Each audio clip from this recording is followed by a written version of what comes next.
والصلاة والسلام على عباده الذين اصطفى خصوصا على أفضلهم وخاتم النبيين محمد الأمين وعلى آله وصحبه أجمعين. أما بعد فقد قال الله تبارك وتعالى: أعوذ بالله من الشيطان الرجيم. بسم الله الرحمن الرحيم.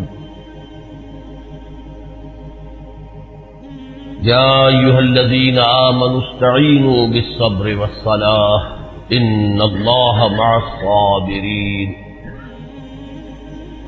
ولا تقولوا لمن يقتل في سبيل الله أموات بل أحياء ولكن لا تشعرون. وَلَنَبْلُوَنَّكُمْ بِشَيْءٍ مِّنَ الْخَوْفِ وَالْجُوعِ وَنَقْصٍ مِّنَ الْأَمْوَالِ وَالْأَنفُسِ وَالثَّمَرَاتِ وَبَشِّرِ الصَّابِرِينَ الَّذِينَ إِذَا أَصَابَتْهُم مُّصِيبَةٌ قَالُوا إِنَّا لِلَّهِ وَإِنَّا إِلَيْهِ راجعون. أولئك عليهم صلوات من ربهم ورحمة وأولئك هم المهتدون. وقال تبارك تعالى: فاستجاب لهم ربهم أني لا أضيع عمل عامل منكم من ذكر أو أنثى بعضكم من بعض فالذين هاجروا وأخرجوا من ديارهم وأوذوا في سبيلي وقاتلوا وقتلوا لأكفرن عنهم سيئاتهم ولأدخلنهم جنات تجري من تحتها الأنهار ثوابا من عند الله والله عنده حسن الثواب. صدق الله العظيم. رب اشرح لي صدري ويسر لي امري واحلل عقدة من لساني يفقهوا قولي. اللهم ربنا الهمنا رشدنا واعذنا من شرور انفسنا. اللهم ارنا الحق حقا وارزقنا اتباعه وارنا الباطل باطلا وارزقنا اجتنابه. اللهم وفقنا لما تحب وترضى. اللهم وفقنا أن نجاهد في سبيلك بأموالنا وأنفسنا. اللهم ارزقنا شهادة في سبيلك. آمین یا رب العالمین. حضرات، آج ذوالحجہ کی 25 تاریخ ہے اور ہمارے ہاں کچھ تاریخوں کا جو اختلاف ہے اس کی روح سے ہو سکتا ہے کہ 26 ہو. آج سے 1384 برس قبل تقریباً آج کے دن حضرت عمر فاروق رضی اللہ تعالی عنہ پر قاتلانہ حملہ ہوا تھا. اس لیے کہ بعض روایات میں 26 ذی الحجہ کا تعین ہوا ہے اور بعض میں الفاظ یہ آئے ہیں کہ ذوالحجہ کے 4 دن باقی تھے جس دن کے حضرت عمر رضی اللہ تعالی عنہ پر یہ قاتلانہ حملہ ہوا.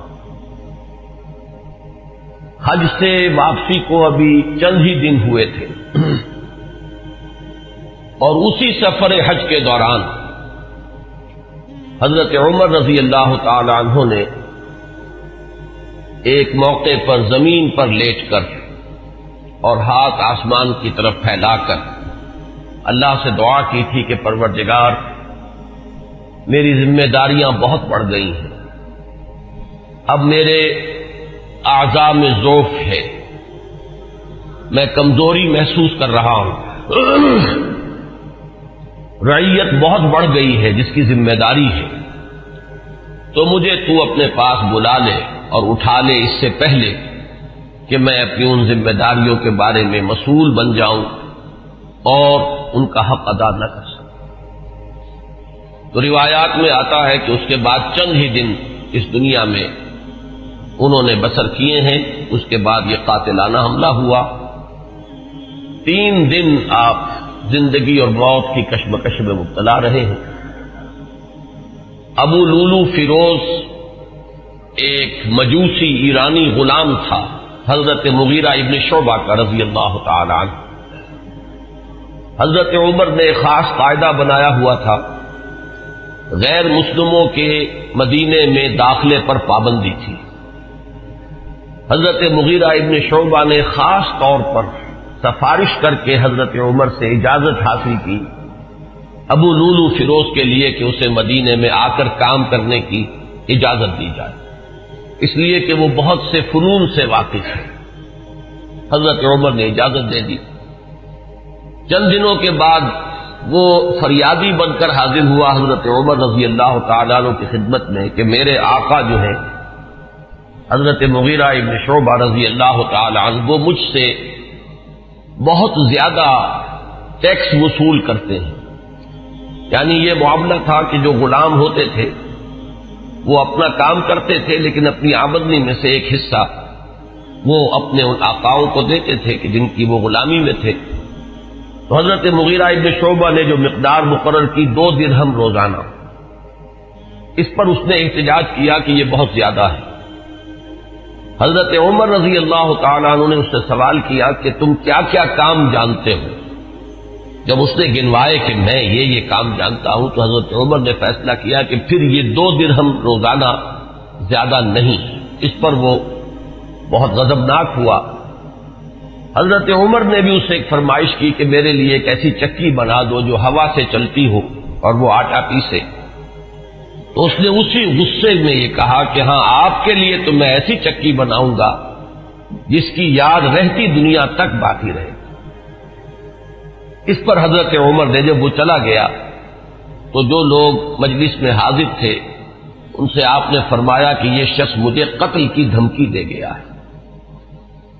لیکن نوٹ کیجئے کہ اسلام نے جو نظام دیا ہے نوع انسانی کو، وہ نظام جو محمد الرسول اللہ صلی اللہ علیہ وسلم نے عطا فرمایا، اور جیسا کہ میں نے بارہا عرض کیا ہے کہ اگر اس کو پوری طرح شباب میں دیکھنا ہو، للی ان بلوم جسے کہتے ہیں انگریزی میں، ایک پھول پوری طرح کھل گیا ہو، اگر وہ نظام اس کیفیت میں آپ دیکھنا چاہیں تو وہ در حقیقت خلافت عمر فاروق کا دور ہے رضی اللہ تعالی عنہ۔ وہ تمام خصائص، وہ تمام برکات جو اس نظام میں ہیں، نظام عدل اجتماعی، وہ اپنے نقطۂ عروج پر نظر آتے ہیں حضرت عمر فاروق رضی اللہ تعالی عنہ کے عہد خلافت میں۔ اسی نظام کا ایک پہلو یہ بھی ہے کہ انسان طبعاً آزاد ہے، اس کی آزادی پر کوئی قدغن، کوئی بندش بغیر کسی ثبوت کے نہیں لگائی جا سکتی۔ خود حضور صلی اللہ علیہ وسلم کے زمانے کا ایک واقعہ ہے کہ کسی شخص کو، مدینے کے کسی شخص کو کسی شبہ میں گرفتار کیا گیا۔ حضور خطبہ دے رہے تھے کہ ایک شخص نے کھڑے ہو کر کہا کہ میرے پڑوسی کو کس جرم کی پاداش میں گرفتار کیا گیا۔ حضور نے اعراض فرمایا، اس کی بات کا نوٹس نہیں لیا، دوسری طرف آپ نے رخ کر لیا، وہ ادھر پھر آ گیا، اس نے پھر سوال کیا، تو حضور نے فوراً حکم دیا کہ اس کو رہا کر دیا جائے۔ یعنی یہ کہ اگر کوئی ثبوت موجود نہیں ہے تو معلوم ہوا حضور صلی اللہ علیہ وسلم کے اس طرز عمل سے کہ پھر واقعتاً اس کو گرفتار رکھنا، اسیری میں رکھنا، محبوس رکھنا پھر یہ صحیح نہیں ہے، بلکہ اس کو رہا کر دیا جانا چاہیے۔ یہی معاملہ ہمیں نظر آتا ہے اپنی اس آخری تکمیلی شان میں کہ حضرت عمر یقین کے ساتھ یہ بات کہہ رہے ہیں کہ یہ شخص مجھے قتل کی دھمکی دے گیا ہے، اور عمر فاروق رضی اللہ تعالی عنہ کوئی عام انسان نہیں ہے۔ 10 برس سے زائد عرصہ ہو چکا ہے کہ اسلام کی چکی جو چل رہی ہے تو اس کے مرکز جو ہے، اس کے جیسے کہ میں نے مثال دی تھی کہ حضرت علی رضی اللہ تعالی عنہ نے جب ایک موقع پر فارس کے محاذ پر، ایران کے محاذ پر صورتحال کچھ مخدوش ہو گئی تھی، تو حضرت عمر نے یہ ارادہ کیا تھا کہ وہ خود محاذ پر جائیں اور مسلمان افواج کی کمان خود کریں، تو حضرت علی نے مخالفت کی تھی اور انہوں نے مشورہ دیا تھا اور یہ الفاظ فرمائے تھے کہ آپ کا اپنی جگہ سے ہل جانا یہ تو پورے اس نظام کے درہم برہم کرنے کا سبب بن سکتا ہے. اور یہی تشبیہ دی تھی کہ چکی اسی وقت تک چلتی ہے جبکہ اس کی وہ کلی اپنی جگہ پر قائم رہے. تو آپ کی مثال تو اس پورے نظام کے لیے کلی کسی ہے. تو 10 برس تک وہ چکی جو ہے گھوم رہی تھی اسی شخصیت کے گرد، اور کتنے فتوحات کا دائرہ کہاں سے کہاں تک پہنچا تھا. اتنی بڑی کوئی سلطنت اس سے پہلے تاریخ انسانی میں کبھی وجود ہی میں نہیں آئی تھی. لیکن یہ کہ اس کے باوجود کہ اتنی عظیم سلطنت کے ذمہ دار ترین فرد ہیں حضرت عمر، میں حاکم کا لفظ استعمال نہیں کرنا چاہتا اس لیے کہ یہ لفظ بھی ہمارے اس نظام میں عدل اجتماعی کے ساتھ مناسبت نہیں رکھتا. نہ وہ حاکم تھے نہ حکمران تھے، وہ تو سید القوم خادمہم کی کامل مثال جو ہو سکتی ہے وہ حضرت عمر فاروق ہے رضی اللہ تعالی عنہ. لیکن یہ کہ اس نظام کی ذمہ دار ترین شخصیت ہے حضرت عمر، لیکن انہوں نے اپنے حفاظت کا کوئی اہتمام نہیں کیا، کوئی باڈی گارڈ کا انتظام نہیں کیا. دوسری طرف یہ کہ اس شخص کو قید نہیں کیا، اسے مدینے سے شہر بدر نہیں کیا، بلکہ یہ کہ چونکہ یقین ہے اس بات پر کہ زندگی اور موت اللہ کے ہاتھ میں ہے، لہذا وہ ہمیں نظر آتا ہے کہ ایک طرف توکل اس کی یہ شان ہے، دوسری طرف فراست کا یہ عالم ہے کہ اس کے اس جملے کی بات آپ نے پالی ہے کہ یہ مجھے قتل کی دھمکی دے گیا ہے. تیسری طرف اسلامی نظام میں لوگوں کی آزادی کا جو عالم ہے وہ نمایاں ہو رہا ہے. ایک ایسے شخص کو جس کے بارے میں شک ہے اس کو گرفتار نہیں کیا جا رہا، اس کے خلاف کوئی تعذیبی کارروائی نہیں ہو رہی.